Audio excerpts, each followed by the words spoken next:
Illinois versus Missouri matchup. It's going to be Shel representing Illinois. He's a very scary Ryu player. He's also got a Luigi in the back pocket. And Nestec, who, as the name suggests, plays Ness. Well, you know what? It's funny about that, man. The name does not always suggest That's that, very man. true. I mean, Sasuke Bowser plays Toon Link or exactly, whatever, you know man. Like, that's just one of those things. It's like, it's cliche to say sometimes, but it's so damn true. I can't help but bring up the point, man. But here we are. We are kicking it off immediately, heading to FD for round number 1. Let's get it. I think this matchup is actually not too bad. Ness has kind of fallen out of favor in the metagame recently, but it's funny you say that, dude, because I feel like we've seen a ton of Nesses here at this event. I'm not just talking about, like, the great Gonzalez either. Like, I've seen a couple of heads coming through, giving a lot of these good players a run for their money, to be honest. Speaking of the great Gonzalez, he must be in this wave because I haven't seen this man all weekend, and I know he didn't drown. He would have been way saltier. I saw him sitting in the crowd, so I would imagine we're going to see him at some point. All right. He's that salty. No, my man's well. My man Nestec, though, getting off to a pretty good start. I would say that Shel is the favorite to win this match, at least based on, you know, national level exposure. I feel that. Oh, he got saved by the fire. My God. That was actually absurdly ridiculous. But you know what? Good props to Shel right there. Stays calm and cool under that situation and still able to find the back throw to get that first stock. The fire giveth and the fire taketh away, my friend. Talk to him, Max. Talk to him, baby. Either way, Nestec's still going to peel that first stock off with a classic back throw finisher. Yeah, seriously. Really strong start for him. See how far he can really push this lead here. Still going to be watching his back, of course. That Shoryuken could take him out, well, pretty much now. I'm telling you, man. It strikes so quickly, too, man. That's like one thing. One reason I'll never count Ryu out of any matchup is just the fact that he can just come back so quickly. Oh, and those Ness combos, not even combos at this percent, but, I mean, when you take the first stock as Ness, I've said it multiple times on commentary this whole weekend, he's so good at just putting on that initial 40–50% from his grabs. That makes him real scary. And the crazy thing about it is, like, it's always, like, kind of underestimated, too. Like, you really never think that kind of firepower coming out of Ness, but before you know it, look at my man Shel here. He's already at 88% before he's even taken off a stock.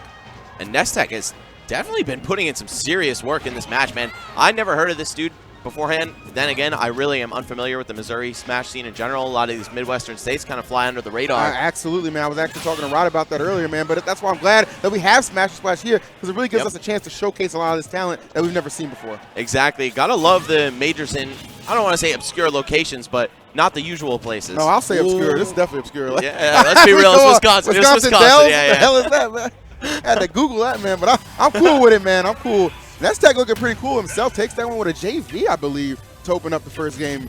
Nicely played. And here's Coach Nightwing. I've seen this guy just come up a couple matches, man, just trying to hold people down. I saw him come up to Pow Pow, and then Pow Pow lost the set, though. Pow Pow got 2 stocks. I'm just saying. If I'm Shel, I'm thinking, you know what, Nightwing? I got this. You know, I got here myself. Anyway, Nestec, man, that was actually some really crisp-looking gameplay in that first match. Yeah, again, just always surprising to see such high-level talent that you've never heard of before. I feel like I'm pretty well-traveled in Smash. Oh, yeah, for sure, man. I mean, we've been around. We've seen some of the best the game has to offer, but I think that's really just a testament to how good this game is, the fact that we're still just finding new killers every single tournament. Exactly. America's heartland churning out these high-level players that, you know, just have not been discovered yet, and that's, of course, like you said, why Smash Splash is such a boon to the Midwest community right now. Yes, sir. So here we are, game number 2. Going to contest this one on Battlefield. My man Shel looking to kind of change his luck right there, because that game 1 was nothing pretty to watch, I'll be honest with you. That up air on shield takes a nice chunk out of it, and all that pushback, too. Ness's up air, man, one of just the best moves in the entire game. Yeah, I hate getting caught off stage by that thing, man. I know 9 times out of 10, I'm just not coming back. I got to keep it real. And, man, he has fought like half of this match with up air alone. Oh, Shel turned the wrong way for a heavy jab. Pretty nasty whiff there, but fortunately for him, Nestec was not ready. Now, Ness has the center stage, but not the percent advantage, so he's still got to make the magic happen right now. Seriously, got to play this pretty cautiously here. These those kind of percents where it starts to get scary facing off against Ryu. Oh, but Nestec, nicely done here. Oh, Jesus! That was amazing. He might have seen Jesus as far as he flew right there, man. I don't really know. That was ridiculous. He beat some Jesus into him with that bat, I'll tell you that much. Oh, and he barely dodged past that forward smash from Ryu. Shel looking to even this one up real quick. He's like, look, man, I got a forward smash too. I'm telling you, but what a play by Nestec to make right there. Just trailing so much right there, but just able to take the first stock. But Shel fires back immediately. Nice little combination to finish the stock with a nice Shoryuken. There was no way he was going to live that anyway, but you could see the wrong DI on that Shoryu too. Hopefully Nestec starts to adjust in case he takes one at like 70, 80%, those ambiguous percents where you might live. Absolutely. Okay, here we go. This is why this matchup isn't so bad for Ness, and possibly even close to even. He's got a sick grab game and multi-hit aerials. Well, really, multi-hit forward air. Taking some big hits right there. Shel patting it on right here. Seemingly unfazed by how that first stock went out, man. Oh, we fighting hard here. Little 4 glory battle. Couple rolls right in a row. That's a Smash 4 wave dash, man. Don't ever hate on it. You're right. Try to keep people honest about it.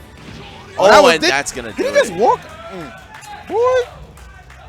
It's very smart, though, as Ryu. Watch out, man. He's creeping. Yeah, as any character, really, you've got access to your entire moveset out of walk. Yep. But Ryu gets so much off of those tilts, so there's almost no reason to be dashing with this guy. He gets, you know, dash grab, dash attack. That's not so good. Exactly, man. He almost kind of just basically put Nestec in like a false sense of security right there. Right. How he just walked up on him thinking he had time to react, but no. He was ready and waiting with that up tilt. And you know the rest. Got a dead even set here, but we're going to go back to Battlefield as per Nestec's choice. One of the rough things about the stage lists in this game, plus Dave's stupid rule, is that often you're going to find yourself going for a run back to a stage that maybe your opponent already won on. Exactly, man. It's just, I mean, that's why I think like sometimes the stage rules need to be revisited. You know what I mean? I'm one of those guys, but for now you got to just kind of make do with what you got here. That was an excellent grab by Shel there. He just caught him out of the air. Little boy, where are you going? That is it! Took him out the air and took him out the game. Absolutely untouched and unblemished to open up this third game. Man, both of these guys have just been swagging out on each other so far. And we got a very emphatic Chicago-based crowd for Shel right now. We're only about 2 hours away from Chicago. No doubt about it, man. That's where I actually flew in, man. Chi-Town, where to get down. The only thing going down was that Ness's stock, and in a big way here. Got to play such a hard catch-up game right now. Oh, he gets up right through that PK fire, too. He's not even afraid anymore. Not at all. Even after that first stock last game. And let's see, how is Nestec going to get his footing back here? Ryu already lapping him in percent. Oh, my Lord. Oh, and that's what I mean, man. That sus DI. He was DIing in, and he died early. I knew you were going to mention that right there, because if you look at that situation there, he could have ideally survived that. Like, there's no reason he had to lose stock right there. Obviously, the comeback would have been very difficult to make nonetheless, but you kind of just threw that stock away when you're not DIing correctly, man. Yeah, and we're going to get a quick footage check. We got some replays going on right now. Love the replays here, man. From the first game. Yeah, I think that PK fire jank right here. Yeah, oh man, that was so nutty, but he still manages to salvage it with the back throw. And here we go. This is the crazy one right here. Some more jank right here. Yeah. Tries to up B, trying to keep the stock alive. Unfortunately, man, you're hitting right into the batting cages. Right, what happened right there in that previous replay? Let's actually get that reverse playback. My man's nice with it. A little bit more. Wait, yeah, here we go. All right, so he's mashing up B out of these PK fires, right? But when you get hit in Smash 4, you can't snap to the edge for, I want to say, 50 frames after hit stun ends. So the reason he went past the edge there was because he didn't wait enough. He could have just stalled out a little bit and then gone to the edge and totally avoided that. Damn, man, you should have been playing. Hey, man, you never know. My Ryu's trash, though. Let's be real. And here we go. That suspect DI, as you said, yeah. Well, that time he was dead, no matter what. This is beautiful. Man, catching him out of the air, that was sick. And then, bam, a 0 to death to and that was all predicated with some good patience right there, man. Right. He kind of knew what his options were. Pretty limited in that situation. Why not take advantage? Right, and the reason that setup worked is because of him grabbing him out of the air. He didn't touch the ground yet, didn't get his jump back. Looking like a grab release from back in the Brawl days, man.